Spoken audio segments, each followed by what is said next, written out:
මොරටුව විශ්වවිද්‍යාලයේ විද්‍යුත් හා විදුලි සංදේශ ඉංජිනේරු දෙපාර්තමේන්තුවේ අභිමානවත් 50 වන සංවත්සරය නිමිත්තෙන් සංවිධානය කරන එක්ස්පෝස් 2019 අධ්‍යාපනික හා තාක්ෂණික ප්‍රදර්ශනයට සමගාමීව ක්‍රියාත්මක වන එක්ස්පෝස් ටීවීහි දෙවන දිනේ සජීව විකාශය මෙලෙසින් ආරම්භ කරනවා. ඉතින් සහන් අපේ දයාබර ප්‍රේක්ෂක ජනතාවට ප්‍රශ්නයක් මතුවෙන්න පුළුවන්. මොකක්ද මේ එක්ස්පෝස් කියන්නේ? ඉලෙක්ට්‍රොනික විද්‍යාව ඍජුව හදාරන්න නැති අපිට එක්ස්පෝස් තුලින් ලබාගත හැකි මොනවාද? ප්‍රශ්නය සාධාරණයි. නමුත් එක්ස්පෝස් 2019 කියන්නේ ඉලෙක්ට්‍රොනික විද්‍යාව හදාරන්නන්ට සීමා නොවුණු සමස්ත මහ ජනතාවටම පිබෙන අධ්‍යාපනික ප්‍රදර්ශනයක්. ඉලෙක්ට්‍රොනික හා සංවේදන කුටි, ජෛව වෛද්‍ය ඉංජිනේරු කුටි ඇතුළු කුටි 45කට අධික සංඛ්‍යාවක් මේ ප්‍රදර්ශනයේ ඇතුළත් වෙනවා. එක්ස්පෝස් 2019 මේ අධ්‍යාපනික හා තාක්ෂණික ප්‍රදර්ශනය සුවිශේෂී වන්නට තවත් එක් හේතුවක් තියෙනවා. ඒ තමයි අප දෙපාර්තමේන්තුව වාර්ෂිකව සංවිධානය කරන SLRC එහෙමත් නැත්නම් ශ්‍රී ලංකා රොබෝ තරඟාවලියත් මේ ප්‍රදර්ශනයට සමගාමීව ක්‍රියාත්මක වීමයි. ඊයේ දිනේදී SLRC තරඟාවලියේ පාසල් කාණ්ඩයේ සියලුම තරඟ පැවැත්වුණා. ඉතින් අද දිනේ තමයි SLRC තරඟාවලියේ විශ්වවිද්‍යාල කාණ්ඩයේ සියලුම තරඟ පැවැත්වෙන්නේ. අප සූදානම් තව සුළු මොහොතකින් SLRC තරඟාවලියේ විශ්වවිද්‍යාල කාණ්ඩයේ තරඟාවලියේ සමාරම්භ කුරුල්ලත් සමගින් එකතු වන්නට. විශ්වවිද්‍යාලයක උත්තරීන ඵල ලබාගත් සිසුන් පිරිස වන්නේ එහි අවසාන වසර සිසුන්. ඔවුන් තමන්ගේ දැනුම් සම්භාරය පමණක් නෙමෙයි කාලය, ශ්‍රමය, ධනය වැය කරමින් සිදු කරන්නා වූ අවසාන වසර ව්‍යාපෘති එහි අග්‍රඵල ලෙස හඳුන්වන්නත් පුළුවන්. එක්ස්පෝස් 2019 මෙවන් අවසාන වසර ව්‍යාපෘති වගේම ඔවුන්ගේ නව නිර්මාණ සඳහා වෙන් වූ කුටි රැසක් තියෙනවා.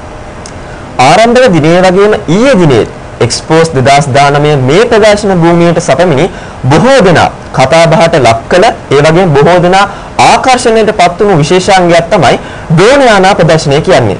ඉතින් අද දිනේත් අප සූදානම් උදෑසන 11ටත් සවස 3ටත් මොරටුව විශ්වවිද්‍යාලීය ක්‍රීඩාංගණයේදී ඔබ වෙනුවෙන් ඩ්‍රෝන් යානා ප්‍රදර්ශනයක් ඉදිරිපත් කරන්නට.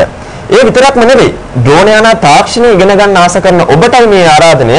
අප සූදානම් ඩ්‍රෝන් යානා තාක්ෂණය පිළිබඳව දැනුමත් ඔබ වෙනුවෙන් ලබා දෙන්නට. ඉතින් ආරාධනා කරනවා එක්ස්පෝස් 2019 මේ දැවැන්ත අධ්‍යාපනික හා තාක්ෂණික ප්‍රදර්ශනයේ අවසන් දිනය වන අද දිනේ එන්න අපත් සමගින් එකතු වන්නට කියලා. එක්ස්පෝස් 2019 රටේ අනාගතයේ පාසල් සිසුවියන් සඳහාම සංවිධානය කරන ඉලෙක්ට්‍රොනික වැඩමුළු පැවැත්වන බවත් ඉතාමත් ගෞරවයෙන් මතක් කර සිටිනවා. අද නිවාඩු දවස ගෙදර ඉන්න පාසල් යන වයසේ ආදරණීය නංගිලා මල්ලිලාට කරන ගෞරවනීය ඒ වගේම ආදරණීය ආරාධනයයි මේ. එන්න නංගියේ මල්ලියේ එක්ස්පෝස් 2019 මේ පරිශ්‍රයට ඔබ වෙනුවෙන් ඔබගේ ඉලෙක්ට්‍රොනික දැනුම, ඔබගේ තාක්ෂණික දැනුම වැඩි දියුණු කරන්නට අප බොහෝ දේ සංවිධානය කර තිබෙනවා. ඒ වගේම දැනුම විනෝදය ලබා දෙන අධ්‍යාපනික ක්‍රීඩා රසකුත් ඔබට මේ ප්‍රදර්ශන භූමියේදී හමු වේවි. ඒ විතරක් නෙවෙයි අප ඉගෙන ගන්න අපේ විශේෂේෂ්ත්‍ර, අපේ විශේෂ දැනුම කොයි ආකාරයෙන්ද අප ක්‍රීඩාවක් ජයග්‍රහණය කරන්න භාවිතා කරන්නේ යන්නත් ඔබට මේ ප්‍රදර්ශන භූමියේදී ඉගෙන ගන්නට අවස්ථාව ලැබෙනවා. ඉතින් ඉතමත් ආදරෙන් අරියුම් කරනවා. එන්න අපිත් සමග එක්වන්න expose 2019.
the past use of this class. I would like to welcome you all and I wish you best of luck, best of day. And the esteemed panel of judges, Dr. Pesha Jayasingh, Dr. Tharak Samasingh, Senior Lecturers of the Department of Electronic and Communication Engineering and Engineering University of Varanasi, Senior Electronic Engineer at Software and Post-Service. We welcome you to this event. The judge panel here, representing both academia and industry, are expertise in these fields of electronics and are here today to provide fair and unbiased judgment. So please accept their mission as final. Finally, we come committee, my fellow colleagues and all other delegations, I would like to welcome you for this event. Thank you. So, a little flashback of SLRs.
Senior lecturers, participants of the industry, participants of other institutions and our dear students. So thank you very much for coming for this event. I cordially welcome all the participants from the other institutions. So each of these teams who has made a robot and kept here, in my opinion, are actual winners. The reason is this. Now you have been given this task of making a robot and coming to the competition. Maybe you had a small robot, you have to adapt. Maybe you build a robot from scratch. So you have to select components. You have spent days and days making the robot.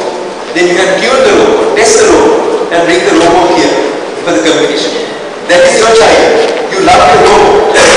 So therefore, if you make this engineering component to this competition up to this level, in my opinion, you have actually won the real race that you have been. That means bringing an engineering project from start to completion, at least at this stage of your life.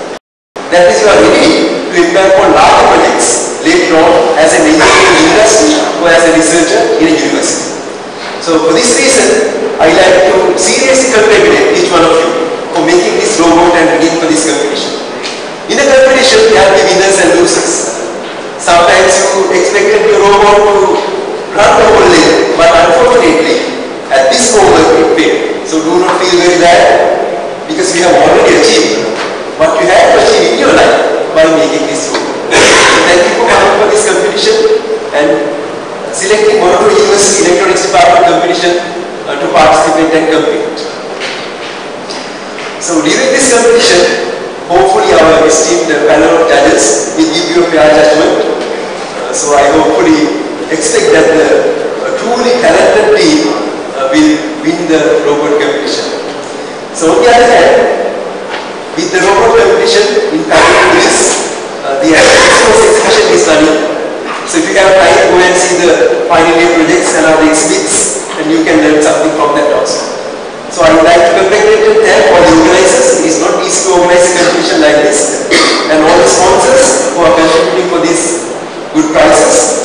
Thank you very much, and I wish you a very good competition.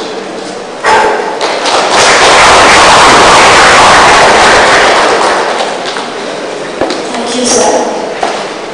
Let me introduce you the distinguished and the judges for the university category of Lankan Robotics Challenge 2018.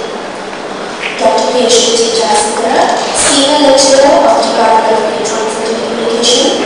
Dr. Mark Samasana, Senior Lecturer of Department of Electronics and Telecommunication. Senior Electronics Engineer, Hiroshi Kamarata, representing industry from 0 to 27.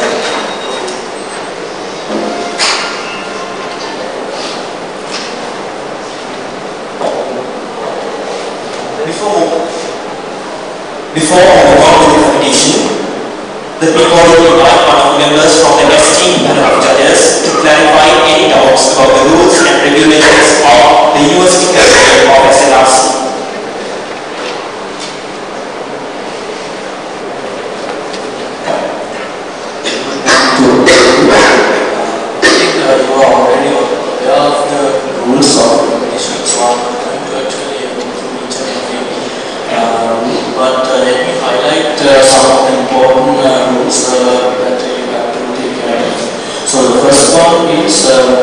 So you will be given 2 minutes to set up and place your two robots, the primary robot, the mobile robot, as well as the stationary robot, and you can do any calibration within that time. Okay. And the starting of the 15-minute countdown, or as the first attempt, actually starts the moment that the robot leaves the starting stage. So the secondary robot, which is the stationary one, cannot operate before the primary robot actually moves out of this starting slot. So you have to be very aware of that. Because the starting robot should not move until the mobile robot actually starts. Then this third one is something very strict. You have to adhere to. That is, you cannot touch the robot during an attempt, because that will make the end of that particular. So please be careful as well. Okay. Fourth one I need to highlight is you need to clearly inform the judge panel when the attempt is over, because the time will be ticking. Right. So once you think that your attempt is over, you have to clearly indicate that. The fifth one I want to highlight is this is about collecting the coins within the robot, and because there are many teams and there are many mechanisms to collect these coins. So what we are going to do is we'll stop the time at the end of an attempt, and we'll ask some of you guys to actually collect the coins for us. And we will place these points on the arena, and then only we will resume time for the next one. Right? So within this time period, you are not allowed to do any hardware or software changes. The next one I want to highlight is you need to clearly inform that you are obtaining any of the attempts. Right? So if you are finishing your all attempts, again you have to clearly indicate that as well. Then this is also important. There will be a penalty for the primary robot colliding with the robots that are there. Right? So there will be a penalty for that. So please be careful on that as well. And we are not responsible for any damage caused to the robot due to falling off the arena or whatever happens. So if your robot is going to fail, please be ready to catch it. Then, if on the other hand, if you are damaging the arena, if the robot is damaging the arena, then that may lead to a disqualification. Okay. And the final point I want to highlight is before starting the attempt, each team must inform how the coin color is indicated. So there will be whatever indication that you have used, but you have to clearly inform what that is. And also you have to tell us, in the secondary robot there should be some mechanism to indicate the MSB and the LSB, that is the most significant of the binary number which is to be shown. So you have to tell us what is the MSB and the LSB.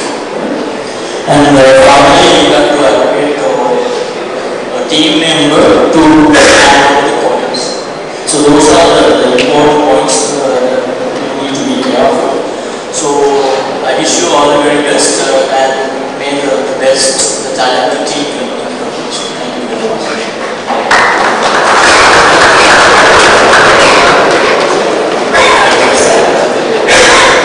We believe the moment every contestant has been waiting for is finally up. We are about to begin the first round in the university category of SLRC 2018.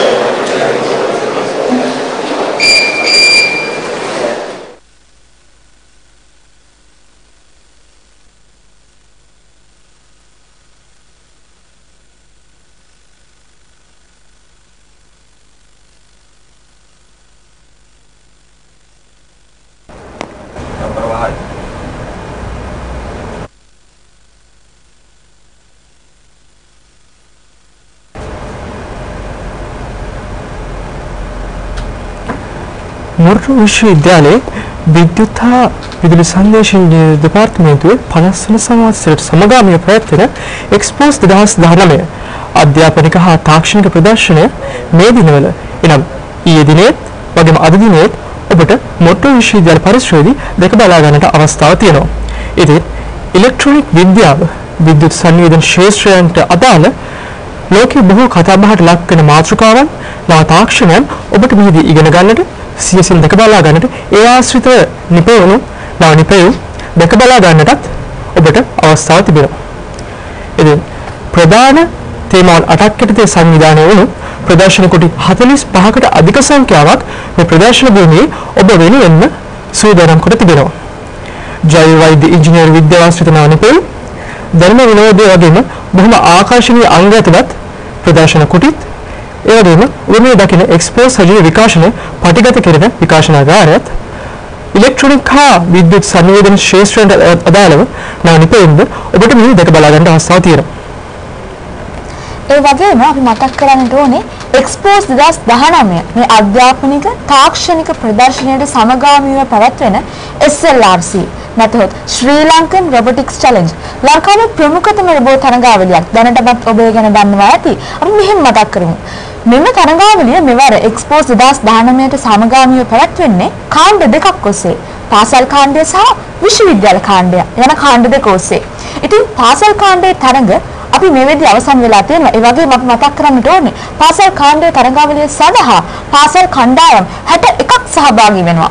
ඒ ඉතාමත් ආඩම්බරයක් අපිටත්. මොකද පාසල් ශාස්ත්‍රය තුළ රොබෝවරුන් නිර්මාණය සඳහා කණ්ඩායම් 61ක් තරඟාවලියකට සහභාගී වෙනවා කියලා කියන්නේම අපේ අනාගතය හරිම සුබයි කියන එක. ඉතින් ඒ වගේම උද්වේගකර තරඟ අවස්ථා අපිට දකින්නට අද පුළුවන්. මොකද අද තමයි විශ්වවිද්‍යාල කාණ්ඩය යටතේ අවසන් තරඟය පැවැත්වෙන්නේ. ඉතින් අපි ආරාධනා කරනවා එන්න එක්ස්පෝස් 2019 සමග අත්වල බඳ ගන්න දකින්න SLRC උද්වේගකර රොබෝ තරඟාවලිය. ඒත් එක්කම මතක් කරමු මේ රොබෝ තරඟාවලිය ඔස්සේ අපිට ලැබෙන්නේ කුමක්ද? පාසල් කාණ්ඩයේ තරඟ ජයග්‍රහණය කරන ජයග්‍රාහක ජයග්‍රාහිකාවට මුදලින් රුපියල් ලක්ෂයක් දක්වා වටිනා ත්‍යාග සංවිධායක මණ්ඩලය සූදානම් කරලා තියෙනවා. ඒ වගේමයි විශ්වවිද්‍යාල කාණ්ඩයේ ඔස්සේ තරඟ වදින ඔබට මුදලින් රුපියල් ලක්ෂ 5ක් දක්වා ත්‍යාග අපි සංවිධානය කරලා තියෙනවා. ඉතින් මෙන්න අපි මතක් කරමු ඊයේ වගේම පෙරද මේක හැම මේ දිනවලම ඉතාමත් ආකර්ෂණයට ලක් වූ අංගයක් තමයි ක්‍රීඩා පිටියේදී පැවැත්වුනේ. අපි කතා කරමු ක්‍රීඩා පිටියේදී පැවැත්වුනේ අංගය ගැන. ඔව් චින්තනයේ නිර්මාණ රහිත ගුවන් යාන ශාස්ත්‍රය මේ දිනවල අපේ රටේ වගේම ලෝකෙත් බොහෝ අවධානයට ලක් වී ඇති මාතෘකාවක්. ඉතින් අපේ මේ දෙපාර්තමේන්තුවේ අපේම සහෝදරයන් අතින් නිමවුණු නියමන රහිත ගුවන් යානා සංදර්ශනයක් මොට්ටු විශ්වවිද්‍යාල පරිසරයේ ක්‍රීඩා භූමියේදී ඔබට දැක බලා යාමට අවස්ථාවක් තියෙනවා උදෑසන 11ට වගේමත් සවස් 3ට. ඉතින් ආරාධනා කරනවා එන්න මොට්ටු විශ්වවිද්‍යාල පරිසරයට ඔබේ සියසින්ම මේ අලුත් තාක්ෂණය දැක ගන්නට අත්විඳින්නට. හොඳයි. අපි මෙහෙම කිව්වොත් විශ්වවිද්‍යාලය කියලා කියන්නේ අපි හැමෝගෙම හීනයක්. එතකොට ඔබ ආවොත් විශ්වවිද්‍යාල පරිසරයට ඔබේ හැබෑවුණු හීනය දකින්න ඔබට අවස්ථාවක් ලැබෙනවා. ඉතින් ආදරණීය නංගි මල්ලියේ ඔබ වෙනුවෙන් අපි මේ ප්‍රදර්ශනය තුළ උසස් පෙළ දරුවන්ට වෙනමම ඉලෙක්ට්‍රොනික වැඩමුළු සංවිධානය කරලා තියෙනවා. ඔබ ආවොත් ඔබට ඒ දේ දැකලා අත්විඳලා බොහෝ අධ්‍යාපනික දැනුමක් ගෙදර යන්න හැකි වේවි. ඒ වගේම ආරාධනා කරනවා ඒ සිහිනය සදා වුණු සිහිනය දකින්න ඔබට එන්න මේ විශ්වවිද්‍යාල පරිසරයට ඒත් එක්කම එකතු වෙන්න එක්ස්පෝ 2019 ප්‍රදර්ශන කුටි 45ක් ඔබ වෙනුවෙන්ම අපි සංවිධානය කරලා තියෙනවා.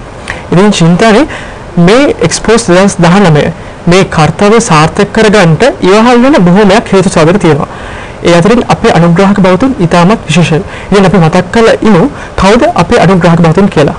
අනිවාර්යයෙන්ම 50 වෙනි සංවත්සරයේ අභිමානයෙන් සමරන මොට්ටු විශ්වවිද්‍යාලයේ විද්‍යුත් හා විදුලි සංදේශ ඉංජිනේරු දෙපාර්තමේන්තුවත් සමගින් නැත්නම් එක්ස්පෝස් 2019 මේ අධ්‍යාපනික තාක්ෂණික ප්‍රදර්ශනය සමගින් අත්වැල් බැඳ ගන්නා අපේ ආදරණීය අනුග්‍රාහක බවතුන් අමතක කරන්නට බෑ. ඉතින් මේ ප්‍රදර්ශනයත් සමගින් ප්‍රධාන අනුග්‍රාහකත්වය දරන්නේ සිනොප්සිස් ආයතනය, රජත අනුග්‍රාහකත්වයෙන් මිලේනියම් IT ESP ආයතනයත්, සම අනුග්‍රාහකත්වය යටතේ Zone 24/7 ආයතනයත්, ES Vario Systems ආයතනයත් අපත් සමගින් අත්වැල් බැඳ ගන්නවා.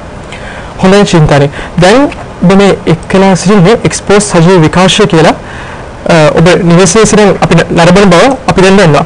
එහෙනම් අපි යමු තවත් කල් නොයවා එක්ස්පෝස් 2019 ප්‍රදර්ශන භූමියේ ඔබ වෙනුවෙන් සංවිධානය වුණු ප්‍රදර්ශන කුටි නැරඹීමට.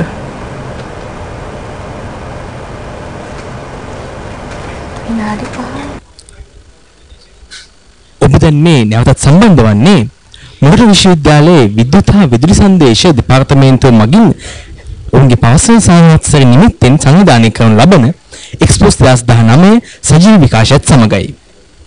අපි දැන් මේ පැමිණ තිබෙන්නේ ජෛව වෛද්‍ය ඉංජිනේරු විද්‍යාව හා සම්බන්ධ ප්‍රදර්ශන කුටි කිහිපයක් පවතින පරිශ්‍රයක් තුළටයි.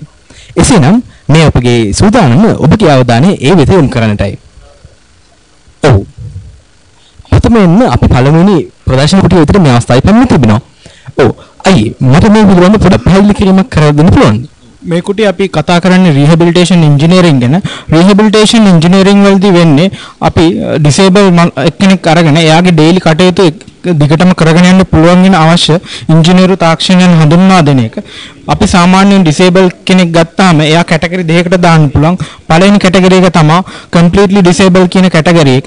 ඒකෙදි අපිට ට්‍රීට්මන්ට් වලින් මෙයා රිකවර් කරන්න බෑ. ඒ හින්දා අපි කරන්නේ එයාට අදාළ ඩිවයිසස් ලබා දෙන එක. ඊළඟට දෙවෙනි කැටගරි එක තමයි මේ කැටගරි එක. මේගොල්ලන්ට අපිට පුළුවන් ට්‍රීට්මන්ට්ස් පාවිච්චි කරලා ඒගොල්ලෝ 100% රිකවර් කරන්න. උදාහරණයක් විදිහට අපි ඇක්සිඩන්ට් එකකින් ඉන්ජර්ඩ් කෙනෙක් ගත්තොත් එහෙම අපිට පුළුවන් එයාව එක එක ට්‍රීට්මන්ට්ස් වලට පාවිච්චි කරලා ඊට පස්සේ එයාව රිකවර් කරන්න. මෙතෙන්දි වෙන්නේ අපි ඒ වගේ එයාව රිකවර් කරන්න පුළුවන් හොඳ ට්‍රීට්මන්ට් මොනවද කියලා අඳුරගෙන ඒ ට්‍රීට්මන්ට් වලට යොමු කරන එක. රිහැබිලිටේෂන් ඉන්ජිනියරින් ගත්තාම ඒක කොටස් මේ වගේ හතරකට බෙදලා තියෙනවා. ඇසිස්ටිව් ටෙක්නොලොජිස් වලදී වෙන්නේ මම කලින් කිව්වා වගේ මේ වගේ ඩිසේබල් එක්කෙනෙකුට අවශ්‍ය උපකරණ හඳුන්වා දෙන එක. motor skills කියන්නේ සාමාන්‍යයෙන් අපි motions ගත්තාම ඒ motions වැරදි විදිහට ගොඩ කාලයක් execute කරොත් එහෙම උදාහරණයක් විදිහට අපි වැරදි විදිහට ඇවිදින්න පුරුදු වුණොත් එහෙම ගොඩ කාලයක් එතකොට කාලයක් යද්දී අපේ අස්ති වලට ආබාධ එන්න පුළුවන්. motor skills වලදී වෙන්නේ ඒ වගේ අපේ motions analyze කරලා ඒ වගේ ආබාධ එන්න පුළුවන් අවස්ථා මොනවද කියලා අඳුනගෙන ඒවට treatment ලබා දෙන එක. prosthetics කියන්නේ කෘත්‍රිම අවයව. prosthetics වලදී සාමාන්‍යයෙන් අපි කෙනෙක්ගේ කෘත්‍රිම අවයව බද්ධ කරද්දී අපි බලන්න ඕනේ එයාගේ අවශ්‍යතා මොනවද, එයාට ඒ අවයව ගැළපෙනවද, ඒ අවයව ප්‍රමාණය කොහොමද කියලා ඒ වගේ ඩිසයින් ෆැක්ටර්ස් අපිට කන්සිඩර් කරන්න ඕනේ. මෙතන ප්‍රොස්තෙටික්ස් වලදී වෙන්නේ ඒ වගේ ඩිසයිනින් කරන්න ඕනේ ෆැක්ටර්ස් කන්සිඩර් කරලා අපි ඩිසේබල් එක්කෙනෙකුට ඒ වගේ ඩිවයිස් එකක් හදන එක. ඊට අමතරව ergonomics කියන්නේ අපි වටේ පිටේ අපේ එන්වයරන්මන්ට් එකත් එක්ක ඉන්ටරැක්ට් කරන ආකාරය ගැන ස්ටඩි කරන එක. ergonomics වලදී වෙන්නේ අපි ඒ වගේ ඉන්ටරැක්ට් කරන විදිහ හරියද? ඒ ඉන්ටරැක්ට් වලින් අපිට long term injuries තියනවාද කියලා ඇනලයිස් කරන එක. ඊට අමතරව rehabilitation engineering ගත්තාම ඒක මේ වගේ engineering disciplines ගොඩක් එකතු වෙලා තමයි හැදලා තියෙන්නේ. දැන් rehabilitation engineering වල projects ගත්තාම මේවා තමයි දැන්ට යන projects. මෙතන electrolarynx කියන්නේ කතා කරන්න උපකාර කරන device එකක්. සාමාන්‍යයෙන් අපි කතා කරද්දී සද්දේ ජෙනරේට් වෙන්නේ අපේ මෙතන සරාලේ තියෙන සරතන්තු කම්පණය වෙලා. එතකොට සමහර අයගේ උපතින්මත් එහෙමත් නැත්නම් ශල්‍යකර්මයක් කළා මේ සරාලේ තියෙන සරතන්තු අයින් කරනවා. එතකොට ඒගොල්ලන්ට කතා කරන්න හැකියාවක් නැති වෙනවා. එතකොට මෙතෙන්දි වෙන්නේ මේ වගේ උපකරණයක් පාවිච්චි කළා ඒගොල්ලන්ට පුළුවන් ඒ සරාලයෙන් ලබා දෙන සර කම්පණයම මෙතන උගුරට ලබා දෙන්න. එතකොට ඒගොල්ලන්ට කතා කිරීමේ හැකියාවක් ලබා දෙනවා. ඊට අමතරව BCI කියන්නේ brain computer interface. සාමාන්‍යයෙන් අපි මොකක් හරි ක්‍රියාවක් කරද්දී හෝ හිතද්දී අපේ මොළය ඇතුලේ brain wave generate වෙනවා. අපිට මේ වගේ කැප් එකක් පාවිච්චි කරලා ඒ brain wave capture කරන්න පුළුවන්. ඊට පස්සේ ඒ brain waves අපිට මේ පරිගණකයෙන් ලබා දුන්නොත් ඒ එක එක brain waves වලට අදාළ signals අපිට වෙනම process කරලා අපිට පුළුවන් ඒවට commands ලබා දීලා අපිට මේ පුද්ගලයාට උපකාර කරන්න. ඊට අමතරව මේ වගේ robotics project වලුත් අපිට පුළුවන් disable මිනිස්සෙකුට උපකාර කරන්න. දැනට අපි කරගෙන යන project එකක් තියෙනවා. ඒක machine භාවිතා කරලා disable එක්කෙනෙකුට උපකාර කරන විදියක්. ඒ ගැන චින්තාලංක ඔයගලන්ට explain කරයි. ඔව්. මලි අපි මෙතන කරන්නේ ඇත්තටම මේ ප්‍රොජෙක්ට් එකේ කරලා තියෙන්නේ අපි සාමාන්‍යයෙන් දන්නවා පැරලයිස් වෙච්ච පුද්ගලයෙක් ගත්තොත් එහෙම අපි ඒ පුද්ගලයා අපි මෙතනදී අරගන්නේ පාෂලි පැරලයිස් වෙච්ච පුද්ගලයෙක්. ඒ කියන්නේ එයාගේ කකුලෙන් පල්ලෙහා ප්‍රදේශයේ පැරලයිස් සහ අමතරව එයාට කතා කිරීමේ හැකියාව නොමැති පුද්ගලයෙක් නම් ඒ වගේ පුද්ගලයෙක්ට පුළුවන් මේ වගේ අපි ඩෙවලොප් කරලා තියෙන ප්ලැට්ෆෝම් එකක්. එතකොට එයාට පුළුවන් එයාගේ හෑන්ඩ් ගෙස්චර්ස් පාවිච්චි කරලා එයාගේ අතින් සයින්ස් එහෙම පෙන්නලා එයාට පුළුවන් කමියුනිකේට් කරගන්න අනිත් අයත් එක්ක. අපි මෙතන ඩෙවලොප් කරලා තියෙන platform එකේ යාට හදලා දීලා තියෙනවා මේ වගේ ඉන්ටර්ෆේස් එකක්. ඒ ඉන්ටර්ෆේස් එකේ දැනට අපි ප්‍රොටෝටයිප් එකක් විදිහට හදලා දීලා තියෙනවා ප්‍රධාන අවශ්‍යතාවයන් හතරක්. ඒ අවශ්‍යතාවයන් හතර ආහාර, පානීය මොනවා හරි අවශ්‍යතාවයක්, ඉමර්ජන්සි අවශ්‍යතාවයක්, ඒ වගේ ප්‍රධාන කැටගරි හතරක් දාලා තියෙනවා. එතකොට මේ කැටගරි එක දැන් ඒ patient යම්කිසි අවශ්‍යතාවයක් ආවොත් එහෙම එයාගේ අතින් ඒ sign language එක පාවිච්චි කරලා එක නම්බර් එකක් පෙන්නලා එයා ඉන්ඩිකේට් කරාම එයාට පුළුවන් එයාට window එකකින් එයාට reply එකක් එනවා මේ interface එකේ ඔයාට මේ අවශ්‍යතාවය තව ටිකකින් ලබා ගන්න පුළුවන් කියලා. මම මේක කරලා පෙන්නන්නම්. අපි ඒක කරලා තියෙන්නේ patient ඉන්න environment එක monitor කරනවා මේ විදිහට webcam එකක් පාවිච්චි කරලා webcam එක පාවිච්චි කරලා monitor කරනකොට යම්කිසි අවස්ථාවක ඒ patient ඇවිල්ලා මේ එයාගේ අතින් මේ signal එක පෙන්නුවාම මේ window එකේ ඔයගොල්ලන්ට බලා ගන්න පුළුවන් ඒ feedback message එක ඔයගොල්ලන්ට එන විදිය මම මේක දැන් කරලා පෙන්නන්නම්. මම මෙන්න මෙහෙම මේ වගේ number 1 කියන එක පෙන්නුවොත් එහෙම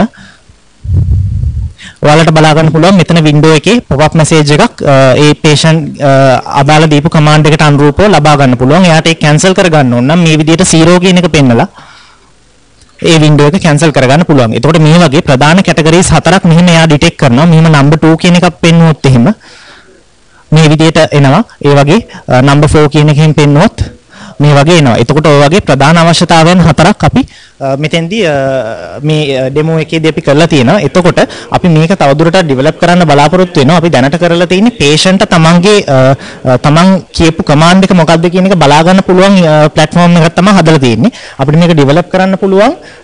දැන් මෙතන patient මේ message එක එන අතරතුරේදීම එයාට උදව් කරන්න ඉන්නේ help-ට text message එකක් වගේ යන විදිහට IoT technology එක පාවිච්චි කරලා ඒ පුද්ගලයා help කරන්න ඉන්න පුද්ගලයාගේ phone එකට text message එකක් යන විදිහට මේක ඩෙවලොප් කරන්න පුළුවන්. සහ අපි තවදුරටත් බලාපොරොත්තු වෙනවා. අපි මෙතන මේ window එකේ ප්‍රධාන කැටගරි 4 විතරයි පෙන්නලා තියෙන්නේ. අපිට මේකේ අපි එක කැටගරි එකක් ඇතුළට ගියොත් ඒ පුද්ගලයා patient food කියන කැටගරි එක select කරොත් අපිට පුළුවන් මේ food කියන කැටගරි එක ඇතුළේදී එයාට අවශ්‍ය කරන්නේ මොන ආහාරද හරියටම බද්ද පාන්ද ඒ වගේ classification එකකුත් අතින් ඒ gesture එක පෙන්නලා 1 2 3 4 කියන gesture එකක් පෙන්නලා select කරගැනීමේ පහසුව තියෙනවා. අපි ඒ ටික දැනට develop කරගෙන යනවා.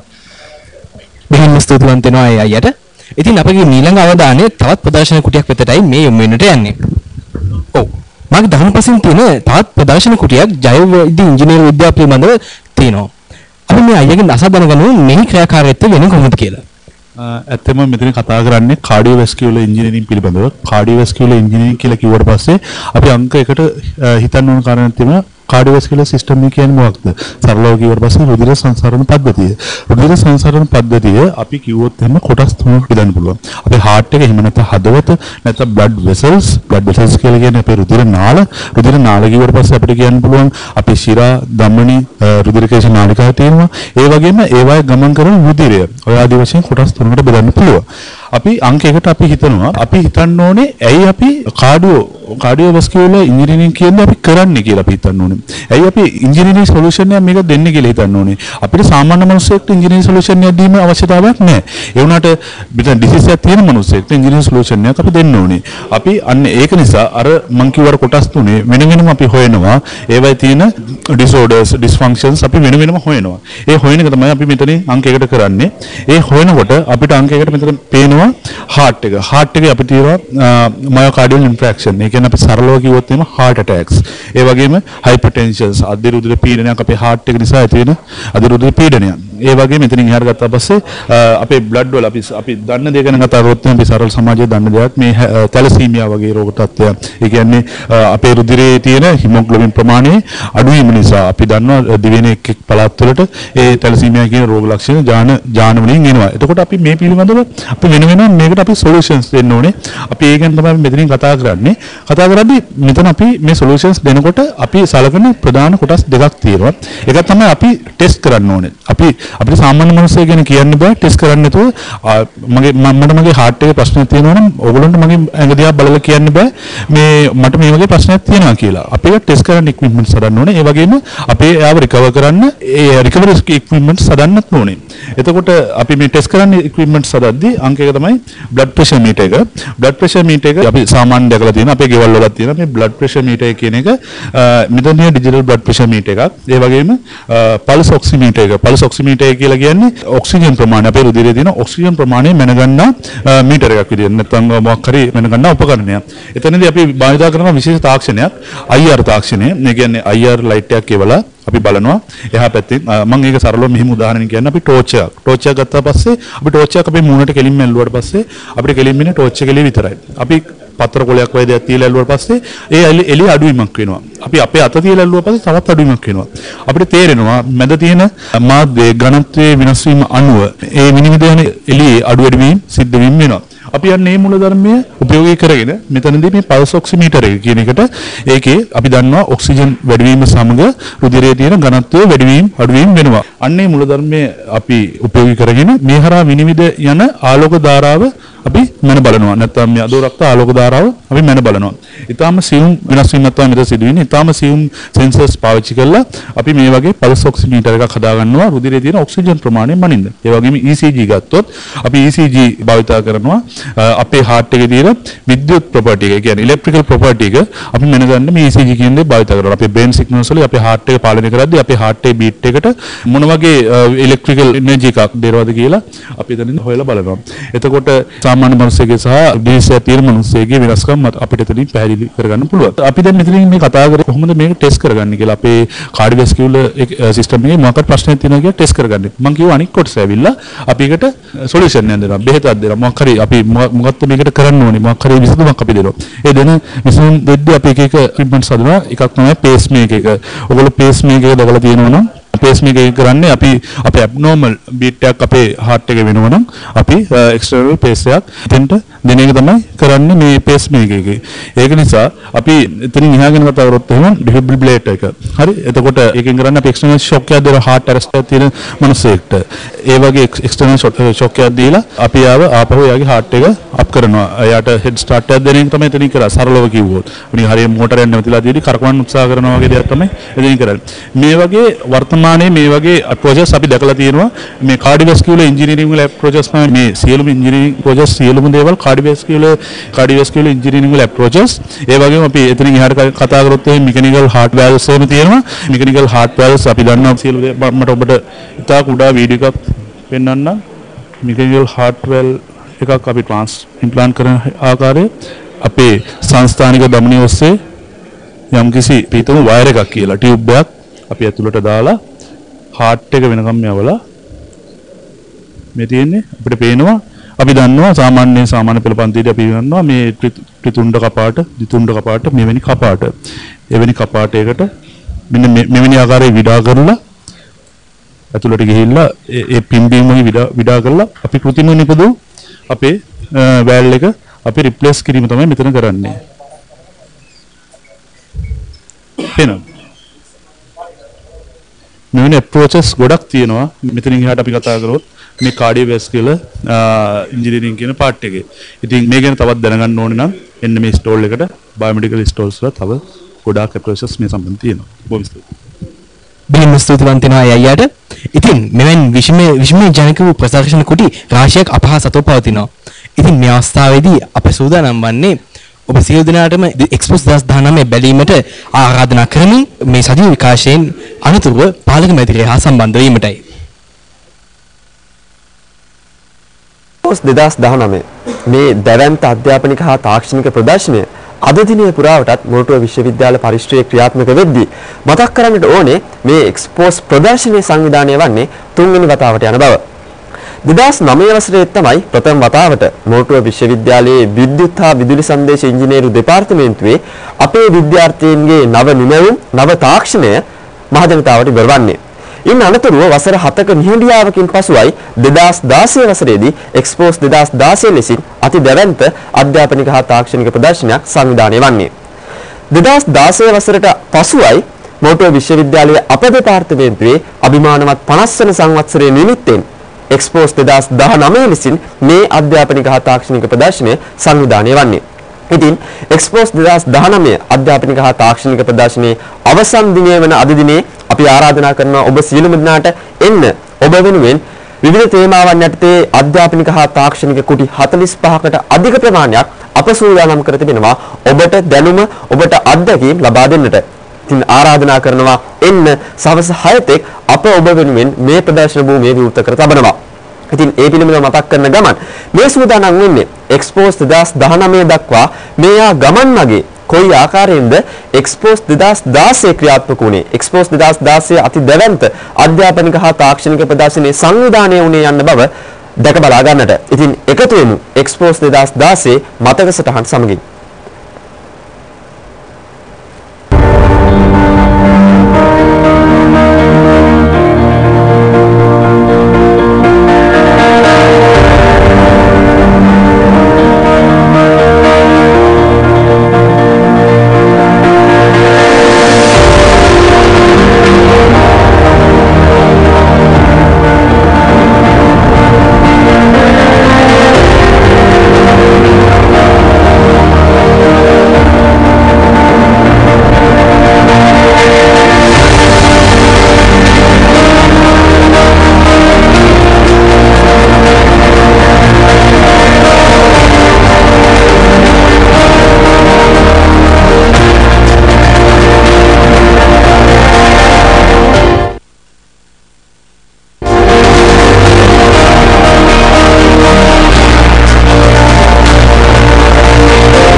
සමග එකතු වන්නේ මොල්ටෝ විශ්වවිද්‍යාලයේ විද්‍යුත් හා විදුලි සංදේශ ඉංජිනේරු දෙපාර්තමේන්තුවේ පසුගිය වසරේ අවසාන වසර ශිෂ්‍යයෙක්.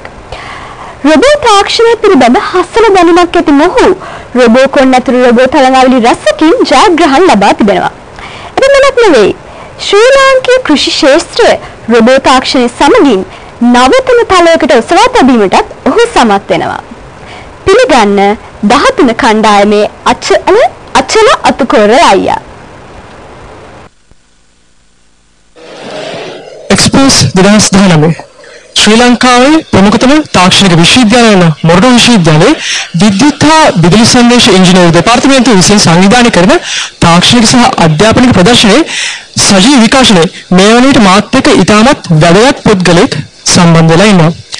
මේ දෙපාර්තමේන්තුවේම අධ්‍යාපන ලැබූ ඔහු රොබෝ තාක්ෂණය පිළිබඳව ප්‍රවීණෙක් හැටියට හඳුන්වීමේ කිසිදු වරදක් නැහැ. ඉතින් අචල අතුකොරලා අයියේ අපි මුලින්ම පටන් ගමු ඔයා ගැන හැඳින්වීමකින්. මම මේ දෙපාර්තමේන්තුවේ අධ්‍යාපනය ලැබලා මගේ උපාධිය ලබා ගත්ත 2018 වර්ෂයේ ජනවාරි වල දෙපාර්තමේන්තුවේ ඉන්න අවුරුදු 4 පුරාවටම ගොඩක් රොබෝ තරඟාවලි ඊට පස්සේ ප්‍රොජෙක්ට්ස් ඒ කියන්නේ අපේ විෂය බාහිර ක්‍රියාකාරකම් රොබෝ තාක්ෂණය හා සම්බන්ධ ගොඩක් දේවල් වල නියැලිලා තියෙනවා. අද අපි මම පෙන්වන්න ඇවිල්ලා ඉන්නේ අපේ අවසන් වසර ප්‍රොජෙක්ට් එක වෙනුවෙන් කරපු පැලැත් සිටුවන රොබෝ කෙනෙක්ව. හොඳයි. ඔබට පේනවා ඇති එක්තරා ආකාරයක කුතුහලය දනවන මේ ප්‍රදර්ශන තබා තිබෙනවා. ඉතින් අපි අයියාගෙන් අහලා දැනගමු කොහොමද මේ ක්‍රියාකාරීත්වය මොකද්ද අතන මෙගෙන් සිදුවෙන්නේ කියලා. දැන් ලෝකයේ රොබෝට් කෘෂිකාර්යය හා රොබෝ තාක්ෂණය ගැන බැලුවම ගොඩක් විශාල මහා පරිමාණයේ වගාවන් සඳහා යොදා ගන්න පුළුවන් රොබෝලා ඉන්නවා අතරම ලෝකයේ හදපු.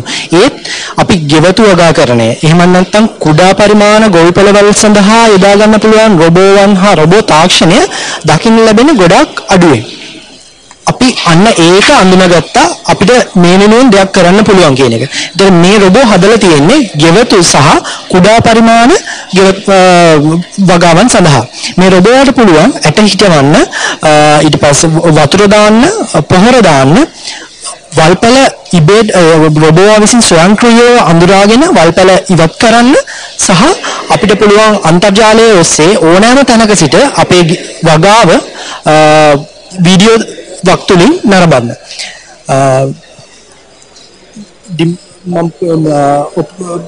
රොබෝ ක්‍රියාත්මක කරලා පෙන්වන්නද?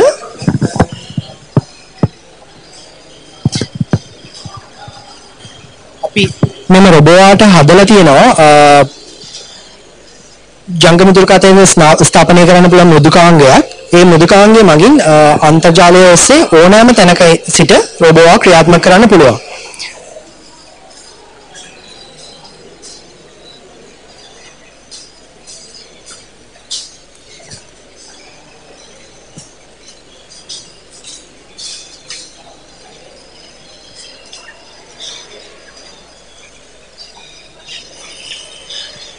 මේ ඔබට පෙනෙන කොටස් වලින් රොබෝවාට පුළුවන් මේ රොබෝවාගේ සීමාව තුල වගා කටයුතු කරන්න.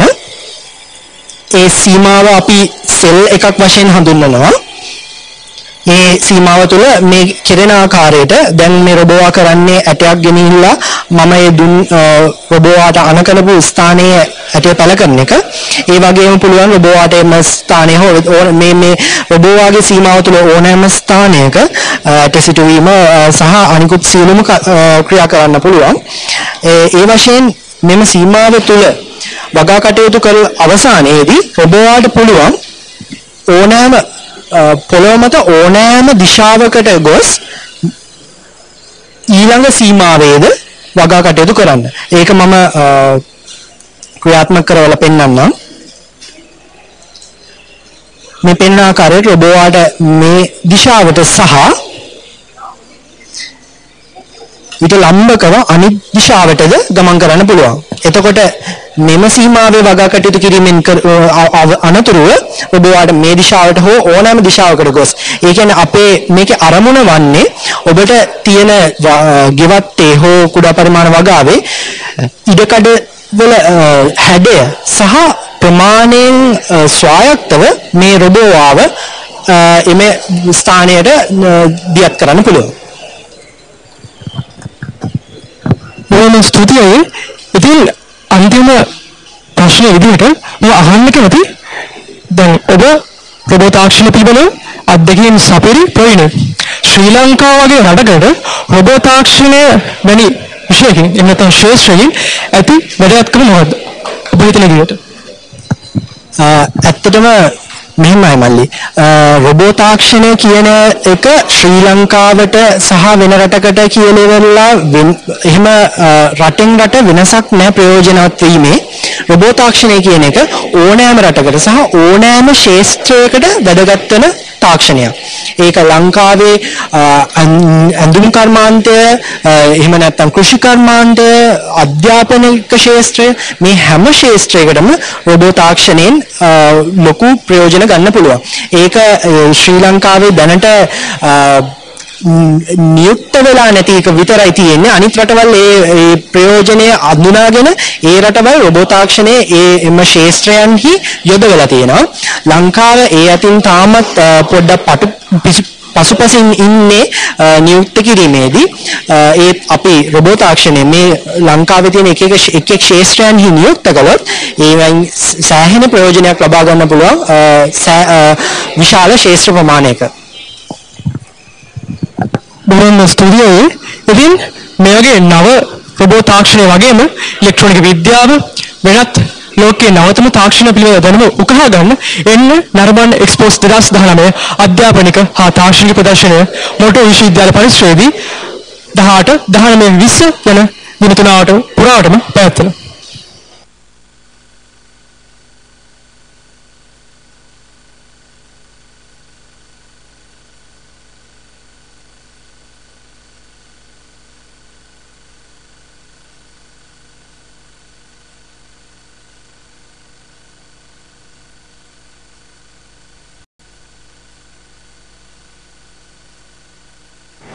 එක්ස්පෝස් 2019 අධ්‍යාපනික හා තාක්ෂණික ප්‍රදර්ශනයේ සජීව විකාශයත් සමගින් ඔබ මේ සම්බන්ධ වී සිටින්නේ. ඉතින් මේ මොහොතේදී මෙම සජීව විකාශයත් එක්ක විද්‍යුත් හා විදුලි සංදේශ දෙපාර්තමේන්තුවේ සුවිශේෂී පුද්ගලයෙක් අපත් එක්ක එකතු වෙලා ඉන්නවා. ඇය ගැන මම මෙහෙම කියන්නම්. 1984 වර්ෂයේදී ඇය මෙම දෙපාර්තමේන්තුවෙන්ම තමන්ගේ ඉංජිනේරු උපාධිය ලබා ගන්නවා. ඉන්පසු තවදුරටත් ඉගෙනීම සඳහා ඇය කැලිෆෝනියා විශ්වවිද්‍යාලයත් එක්ක එකතු වෙනවා. අද ඇය මහාචාර්යවරියක්.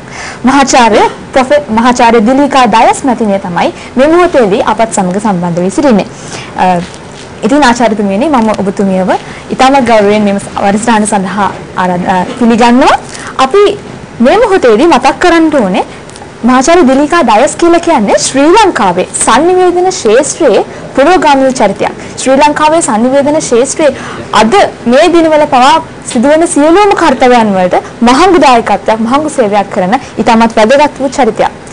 ඉතින් මැතිණියනි මගේ පළවෙනිම ප්‍රශ්නය වෙන්නේ ලංකාව තුළ ඔබතුමිය කොයි වගේ සංවර්ධන ව්‍යාපෘතිය sannivedana ක්ෂේත්‍රය තුළ සංවර්ධන ව්‍යාපෘති වලට දායකත්වය සපයලා තියෙනවද? සහ මේ දිනවල කොයි වගේ ව්‍යාපෘති හා සම්බන්ධ වෙලා ඉන්නවද?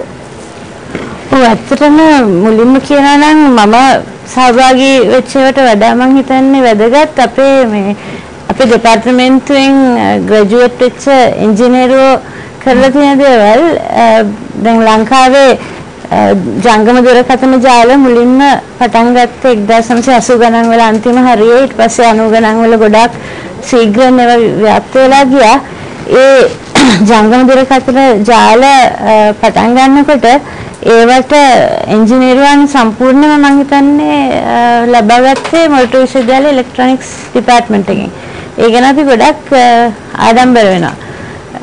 අපි මුලින්ම ඒ වගේ විෂයට ඒ වගේ දේවල් අපි දැම්මේ ඉන්ට්‍රොඩියුස් කරුවේ මෙහෙම ජංගම දුරකථන සේවයන් ඉස්සරහට ලංකාවට එන්න බලාපොරොත්තු වෙන හින්දා ඒ වගේම ඒවා ඇවිල්ලා අපේ ඉංජිනේරු ගොඩක් ඒවා ව්‍යාප්ත කරන්න මේ උපයෝගී වුණා ඉංජිනේරුවන් හැටියට. තාමත් ඒගොල්ලෝ ගොඩක් විශේෂ වැඩ කරගෙන ඒවා දියුණු කරගෙන ඉන්නවා. බොහොම ස්තුතියි. අතරම 1969 වර්ෂයේ තමයි විද්‍යුත් හා විදුලි සංදේශ ඉංජිනේරු දෙපාර්තමේන්තුව ආරම්භ වෙන්නේ. එතකොට මේ අපේ 50 වෙනි සංවත්සරය. ඒ වගේම මේ ශාස්ත්‍රීය පළමුවන ශ්‍රී ලංකා විශ්වවිද්‍යාලයක මේ ශාස්ත්‍රයට සම්බන්ධ පළවෙනි දෙපාර්තමේන්තුවත් අපේ මෙන්න දෙපාර්තමේන්තුවයි. ඉතින් මම ඊළඟට දැනගන්න කැමති සංනිවේදන ඉදිරියට එන්න තියෙන අලුත් තාක්ෂණයන් මොනවාද, මොන වගේ වෙනස්කම් වේවිද? අපි දන්නවා ස්ථාවර දුරකථන එක්ක හිටපු අපි එකපාරටම ජංගම දුරකථන වල නිරාවරණය වෙනවා. ඒ වගේ මේ වෙද්දී අපි අන්තර්ජාලය කියන එකත් එක්ක පුදුම බැදියාවක් තියෙන. ඒ කියන්නේ අපේ එදිනදා ජීවිතයේ අන්තර්ජාලය නැතිවෙන බැරි තත්ත්වයක් අපිට තියෙන. මේදී කොතනින් කොතනට වෙනස් වේද අනාගතයේ වෙද්දී? කොයි වගේ පුරවකථනයක් ඔබතුමියට කරන්න හැකියාවක් ලැබෙයිද? ඔය ජංගම දුරකථන සහ ඉන්ටර්නෙට් භාවිතය මම හිතන්නේ එන්නෙන්නම වැඩි වෙනවා කියලා තමයි අපිට බලාපොරොත්තු වෙන්න පුළුවන්. ඒක එක එක විදිහට. දැන් අපි මුලින්ම ජංගම දුරකථන පාවිච්චි කරේ කෝල්ස් ගන්න. කතාවට කතා කරන්න. එනවාට දැන් සමහර විට අපි බැලුවොත් ගොඩක් වෙලාවට වෙන අයට කතා කරන්නෙත් එහෙම අර කතා කරනවා නෙමෙයි WhatsApp වගේ වෙන ඇප්ලිකේෂන්ස් තුලින් ගොඩක් නිතරම දිග සම්බන්ධතාවය පවත්වා ගන්න පුළුවන් ගොඩක් අයත් එක්ක. ඒ වගේ දේවල් තව ඉස්සරහට වැඩි වෙනවා. ඒ වගේම තව අපි 5G කියන එක එනවා කියලා බලාපොරොත්තු වෙන කියන්නේ පස්වෙනි ජෙනරේෂන් එක මේ වයර්ලස් ටෙක්නොලොජි වල. ඒක ගොඩාක් දුරට තියනවා කියලා බලාපොරොත්තු වෙන්නේ. ඊටාම කෙටි පණිවිඩ හුවමාරු කරගන්න එක ආකාර විශේෂයෙන්ම වාහන අතරේ. වාහනවල සේෆ්ටි එකට ඒවයි හරි නැවිගේෂන් වලට ඒ වගේ දේවල් වලට ගොඩාක් වාහන අතරේ සහ වාහන සහ පාර ගමන් කරන මගීන් අතරේ ඒ වගේ සංවේදන දේවල් ඇති වෙයි කියලා අපි ඉස්සරහට බලාපොරොත්තු වෙනවා. ඒවෙන් තව අලුත්ම ඇප්ලිකේෂන්ස් එන්න පුළුවන් අපිට හරියටම කියන්නත් බැරි. ඒ කියන්නේ අපේ අනාගතය හරිම තාක්ෂණයත් එක්ක බැඳිච්ච අනාගතයක් බවට පත් වෙයි කියලා අපිට හිතන්න පුළුවන් 5G කියන තාක්ෂණයත් එක්ක. හොඳයි.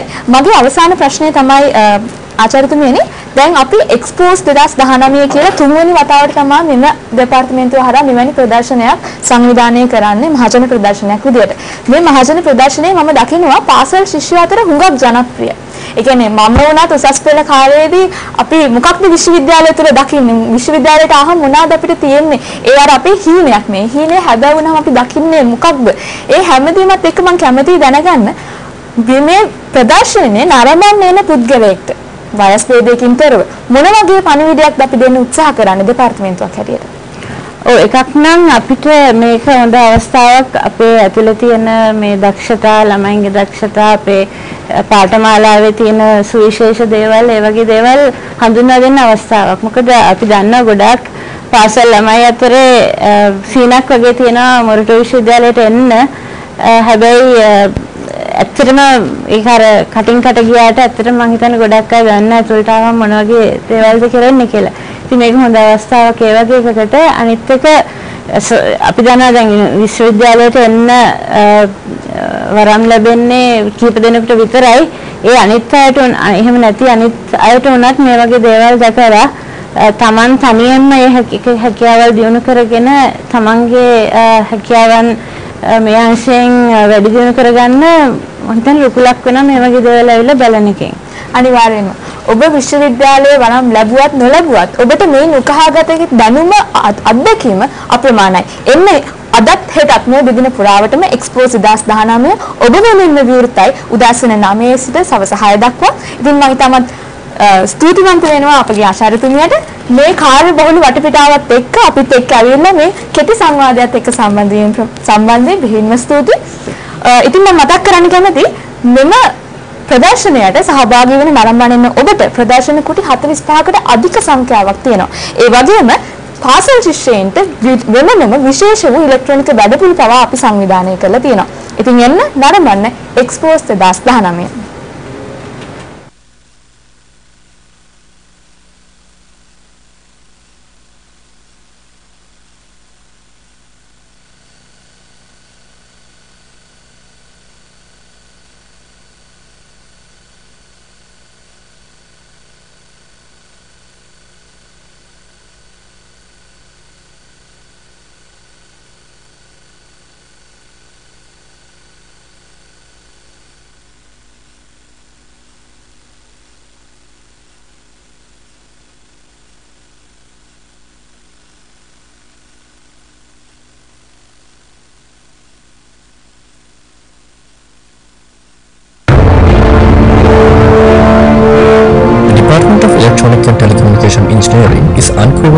paragon of engineering of its kind, pioneering the academic and research activities in the University of Moratu.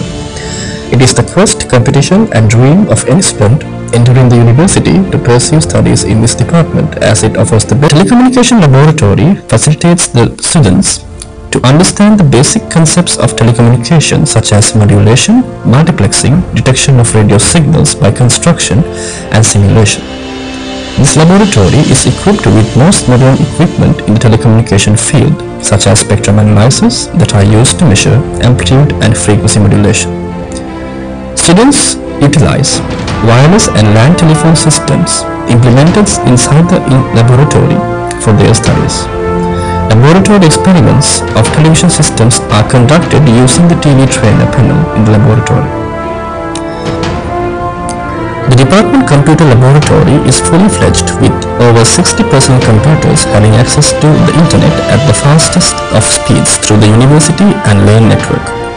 Each student has a user profile and an email account which can be accessed from anywhere through the security shell. The computer laboratory is used by the undergraduate students for their assignments, project work, internet browsing, email, and other computational needs. The microwave laboratory is used for the design and implementation of microwave communication systems that are used in the industry. Students working in this lab have the opportunity to learn the concepts of design and applications through hands-on experience. The optoelectronics laboratory is mainly used in the latter semesters to complete experiments related to optical fiber communication. It houses many high-end equipment such as optical spectrum analyzers and optical time domain reflectometers. The Intelligent Machines and UAV Research Laboratory is designed mainly to handle and automation-related activities. The high-tech laser cutting machine inside this lab facilitates properly designed enclosure for electronic products of various semester projects. This laboratory sponsors many national and international robotics competitions, and the laboratory space has been recently expanded to include research related to aerial vehicles or UAVs and related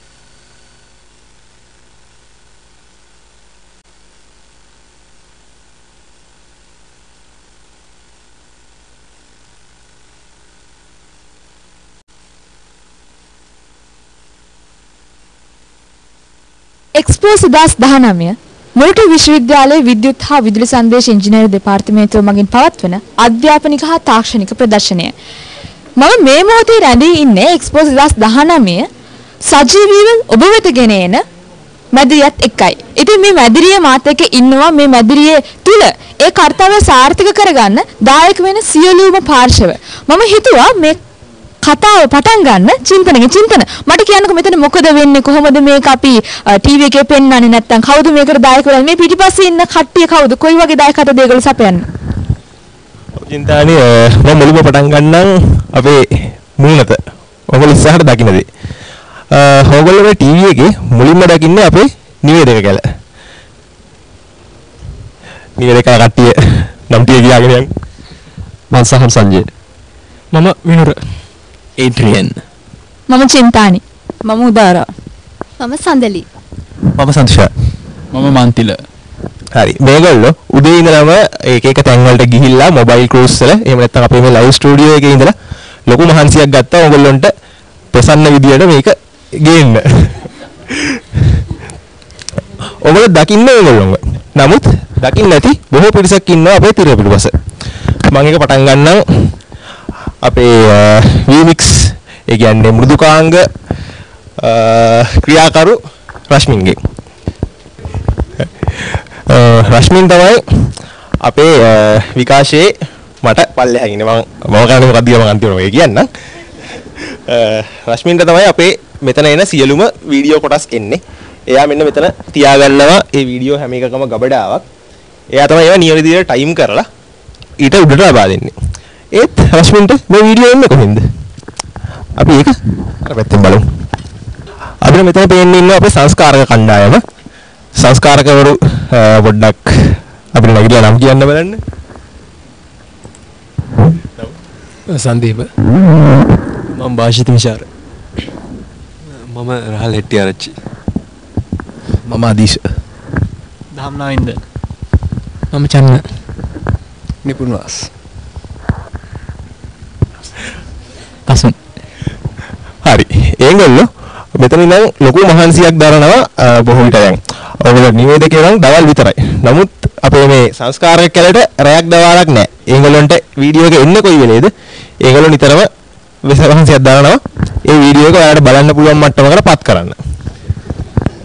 අතන video ඔයගොල්ලෝ පේන තරම් ලස්සන නැහැ මුලින්ම ගනිද්දි.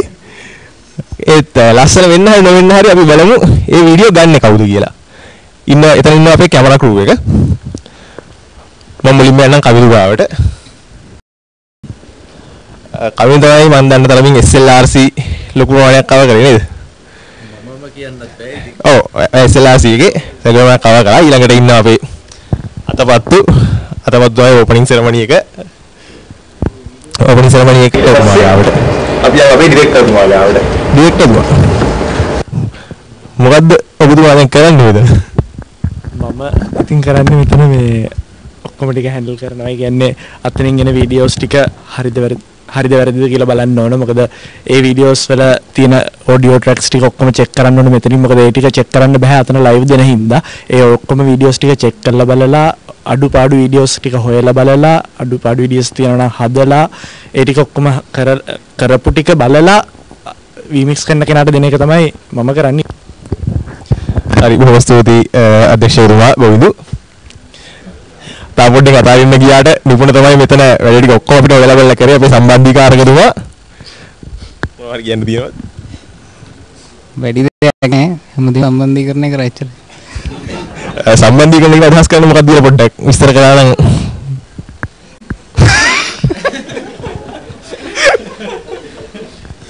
මේ studio එක ඇතුලේ ඉන්න හැම එක පුද්ගලයෝ ගොඩක් ඉන්නවා. ඒ පුද්ගලයන් අතර කමියුනිකේට් කරද්දී ඒක පහසු වෙන විදියට වැඩ කටයුතු කරේ මම තමයි.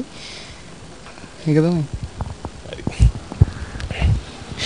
ඊට පස්සේ අපි යනවා අපේ ඇත්තටම කණ්ඩායමට එළියේ. නමුත් අපිට කණ්ඩායම කරගන්න බැරි පුද්ගලයෙක් අපේ ප්‍රසන්න අයියා. එයා තමයි අපිට මොනවා හරි කරගන්න බැරි වුණොත් දැන් අපිට මෙතන උපකරණ ගොඩාක් තියෙනවා. ඒත් අපි මේ එකක්වත් වෘත්තීය වශයෙන් පුහුණු වෙච්ච උපකරණ නෙවෙයි. ඒක නිසා අපිට අනිවාර්යයෙන්ම මේ උපකරණ වල ප්‍රශ්න එනවා. ප්‍රශ්න එනකොට අපි යන්නේ ප්‍රසන්න අයියා ගාවට. හරි. අන්තිමට එන්නම් මම ගාවට.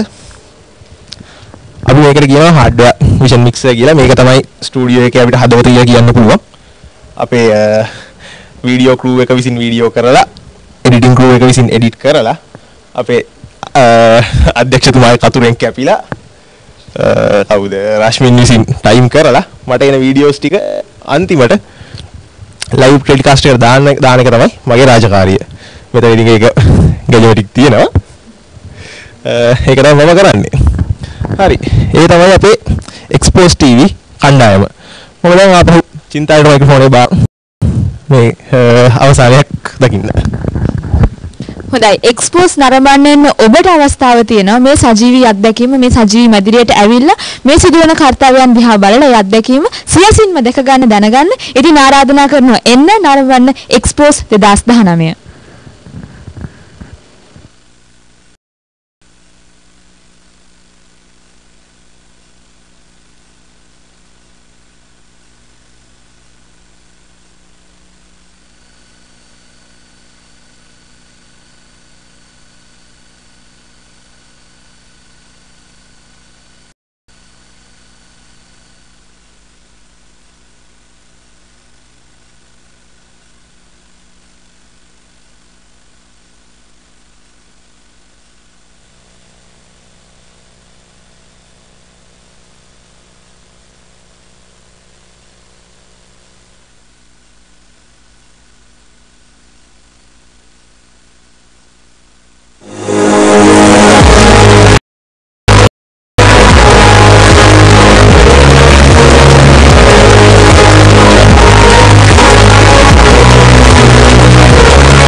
අධ්‍යාපනික